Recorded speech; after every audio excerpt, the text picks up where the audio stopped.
अच्छा हुआ सारे असुरों और राक्षसों को भगवान ने खत्म कर दिया, वरना आज ये सारे इंसानों को मारकर खा जाते। तुम्हें किसने कहा कि सारे असुरों को धरती से खत्म कर दिया?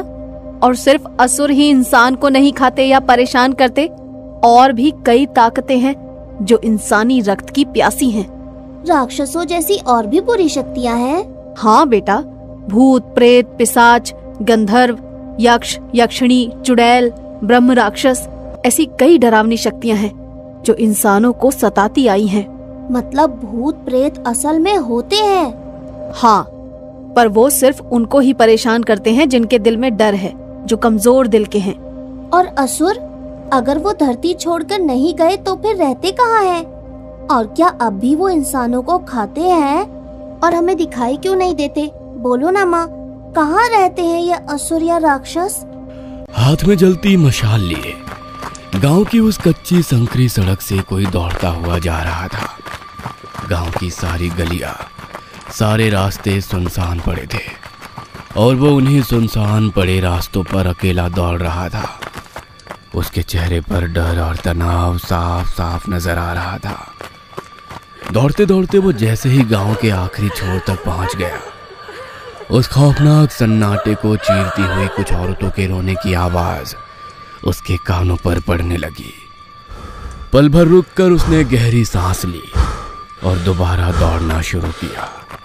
रात के अंधेरे में भी उस छोटे से गांव के सभी लोग उस छोटी सी कुटिया के सामने खड़े थे। सभी के चेहरे पर तनाव और डर साफ साफ नजर आ रहा था। घर के भीतर से आने वाली औरतों के रोने की आवाज बता रही थी कि कुछ बुरा हुआ है। तभी हाथ में जलती मशाल लिए दौड़ता हुआ आदमी उस घर के बाहर खड़ी भीड़ को चीरते हुए वो कुटिया के भीतर दाखिल हुआ। भीतर बैठा हर कोई उस शख्स को ही देख रहा था, पर उस शख्स की नजरें किसी और को तलाश रही थी। तभी उसकी नजरें वहीं सामने दीवार के पास अपना सर पकड़कर बैठे आदमी पर गई। दोनों एक दूसरे की तरफ ही देख रहे थे। जैसे ही मशाल हाथ में लिए उस शख्स ने भारी आंखों से गर्दन नामे हिलाई, वैसे दीवार के पास बैठा शख्स फूट फूट कर रोने लगा। हाथ में मशाल पकड़ा वो शख्स बाहर आ गया और दूर उस जंगल की तरफ देखने लगा। ऊंचे ऊंचे पहाड़, जंगल और गहरी खाइयां जो पूरी तरह से अंधेरे में डूब चुकी थी। इस गहरे अंधेरे में उसकी नजरें कहीं दूर जंगल के अंधेरे में टिकी हुई थी। अपने पीछे खड़े लोगों की बातें उसके कानों पर पड़ने लगी। अरे क्या जरूरत थी शादी के लायक हुई अपनी लड़की को गाय भैंस चराने भेजने की? सही कहा, पूरा इलाका छान मारा पर वो लड़की कहीं नहीं मिली। तभी पीछे खड़े लोगों में से एक ने उसके पास आकर पूछा, पुजारी जी ने क्या कहा है? अरे वो घेराव में फंस चुकी है। ये नाम सुनते ही वो डर के मारे 2 कदम पीछे हट गया। घेराव यानी मौत का शिकंजा? हाँ वही, रात खत्म होते ही वो भी खत्म हो जाएगी।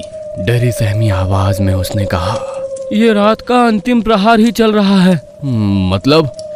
कहकर सब एक दूसरे की तरफ देखने लगे।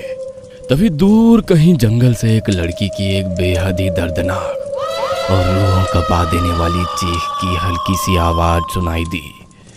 उसी के साथ घर के भीतर बैठा हर कोई अपना सर जोर जोर से पीटते हुए रोने लगा। रात के अंधेरे में डूबे उस गांव के हर घर में खौफनाक मंजर था।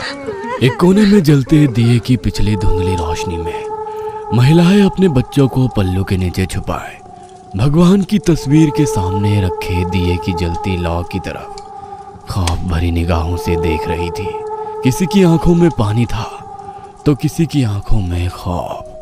और उस गांव में एक ऐसा घर भी था जहां 20 साल के एक लड़के के हाथ पैर बांध के मुंह में कपड़ा ठूस दिया था। उसकी माँ उसे रो रो कर समझा रही थी और वो लड़का भी जमीन पर पड़ा फूट फूट कर रोए जा रहा था। यह घटना आज से करीब 60 साल पहले की है। मेरे दादाजी, जिनका नाम लक्ष्मण था, वे महाराष्ट्र के कोल्हापुर शहर से पश्चिम में करीब 70 किलोमीटर दूर दराज के ग्रामीण इलाके में रहते थे। उस वक्त आवाजाही की इतने संसाधन नहीं थे, इसलिए दूर या पास के गांव तक बैलगाड़ी या जंगल से पैदल ही जाना होता था। भूत, पिशाच, जारण मरण, तंत्र मंत्र क्रिया, इन सब का बहुत गहरा प्रभाव उस वक्त के गांव में था। घना जंगल, काफी दूर तक फैले ऊंचे पहाड़ जो जंगल से पूरी तरह घिरे हुए थे। एक कोने से दूसरे गांव जाने के लिए इसी पहाड़ी के बीच में से संकरे रास्ते बनाए थे, पर उस संकरे रास्ते से अगर नीचे नजर गई तो किसी भी हट्टे कट्टे इंसान को दिल का दौरा देने के लिए काफी होगा। ऐसी गहरी खाइयों की मालाएं दूर से देखने पर भले ही ये कुदरत का खूबसूरत लुभावना रूप नजर आता हो, पर असल जिंदगी में उन पहाड़ों के बीच जंगल से घिरी हुई एक ऐसी जगह भी थी जहां रात का तो दूर की बात है, पर दिन के उजाले में भी 10-12 लोगों का झुंड जाने से कतराता था। पर इस समय एक ऐसी घटना घटी जिसने मेरे दादाजी लक्ष्मण और उसके साथ जुड़े हर इंसान की जिंदगी बदल कर रख दी। गांव के किसान फसल की कटाई वगैरह करके थोड़े खाली हो चुके थे और अब लोगों के पास कुछ खाली वक्त था। आज हफ्ते का वो दिन था जब लक्ष्मण शिकार के लिए जाते थे। शिकार ना बंदूक से, ना राइफल से, बल्कि पीठ पर लगे तीर और अपनी कमर पर लगाए कोयते से। हर बार की तरह सब तैयारी हो चुकी थी। लक्ष्मण ने थोड़े गुस्से में आवाज लगाई, आज रोटी मिलेगी या वैसे ही जाना पड़ेगा? चूल्हे पर रोटियां सेकती उनकी पत्नी ने रोटियां बांधते हुए कहा, आ रही हूँ। तभी उनकी सबसे छोटी बच्ची विमला दौड़ती हुई उनके पास आई। बाबा, मैं भी आपके साथ शिकार करने चलूंगी।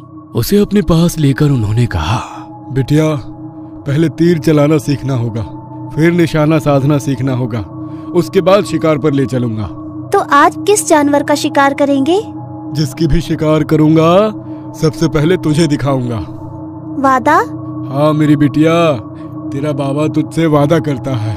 बाबा, एक बात पूछूं? हाँ हाँ, बोलो ना बिटिया। आपको भूतों से डर नहीं लगता? ये भूतों वाली बात किसने बताई? वो संगीता की माँ है ना, उसने संगीता को बताया जंगल में भूतों का इलाका है जो रात होते ही जंगल से निकलने लगते हैं और फिर जो भी नजर आता है उसे खा जाते हैं। अरे बेटा, वो एक कहानी है। इलाका सिर्फ इंसानों का होता है, भूत भूत कुछ नहीं होते। होते हैं, इसीलिए तो हम मंदिर जाते हैं, देवी माँ से प्रार्थना करते हैं।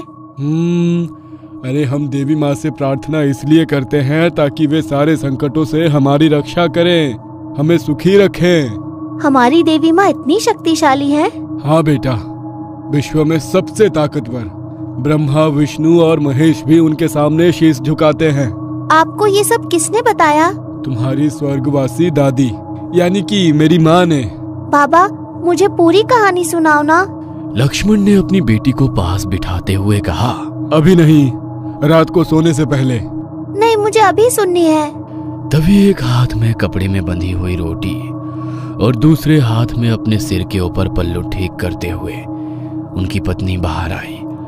पोटली लक्ष्मण के हाथ में रखते हुए बोली, ये लीजिए, और रात तक जंगल में मत रुकना। वो सासू माँ बता रही थी कि कोई खूंखार जंगली जानवर इंसानी इलाके में घुसकर पड़ोस के गांव का एक किसान को मारकर जंगल में ले गया। माँ की तरफ देखते हुए छोटी विमला ने कहा, माँ, तुम डरो मत। वक्त आने पर मेरे बाबा भूत हो या शेर, उसके हाथ पैर बांधकर कंधों पर लादे हुए घर ले आएंगे। चुप कर, जा जाकर बाहर खेल। माँ की डांट सुनकर विमला दौड़कर बाहर चली गई। लक्ष्मण कोयते की धार को परखते हुए गंभीरता से बोला, सबसे खूंखार जानवर तो इंसान ही है। अगर हम उनके इलाके में जाकर उनके शिकार कर सकते हैं तो वो भी तो हमारे इलाके में आकर हम लोगों को अपना शिकार बना सकते हैं। सब अपना अपना पेट भरने की दौड़ में भाग रहे हैं। इतना कहकर लक्ष्मण पीछे मुड़कर चलने लगे और उनकी पत्नी परेशान होकर कुटिया के दरवाजे पर खड़ी उनको ही देखने लगी। लक्ष्मण धीरे धीरे जंगल के भीतर जाने लगे। जैसे जैसे वे कदम आगे बढ़ाते वैसे वैसे जंगल और ज्यादा खूंखार, खतरनाक और डरावना हो रहा था। ऊंचे घने पेड़ों की वजह से सूरज की रोशनी काफी कम जमीन तक पहुंच रही थी। अब जैसे ही जंगल घना हो गया वैसे लक्ष्मण के पैरों की रफ्तार कम हो गई। इतनी देर से उनके पैरों में पहन कोल्हापुरी चप्पल की तेज आवाज अब बिल्कुल कम हो गई थी। अपने पीठ पर लगाया तीर और कमान धीरे से निकाला और जंगल का मुआयना करते हुए आगे बढ़ने लगे। दिल थाम कर वो आने वाली हर आहट को ध्यान से सुनने की कोशिश करने लगे। तभी उन्हें सामने घनी झाड़ियों के पीछे कुछ हलचल सुनाई दी। उन्होंने तीर कमान पर लगाते हुए उसकी रस्सी पीछे खींच ली और उन झाड़ियों पर निशाना लगाया। उन्हें बिल्कुल भी अंदाजा नहीं था कि झाड़ियों के पीछे क्या है, फिर भी वो डटे रहे। उनकी सांसें बिल्कुल शांत थी। सिर से बहने वाला पसीना धीरे धीरे कान से होते हुए गले तक आ गया था।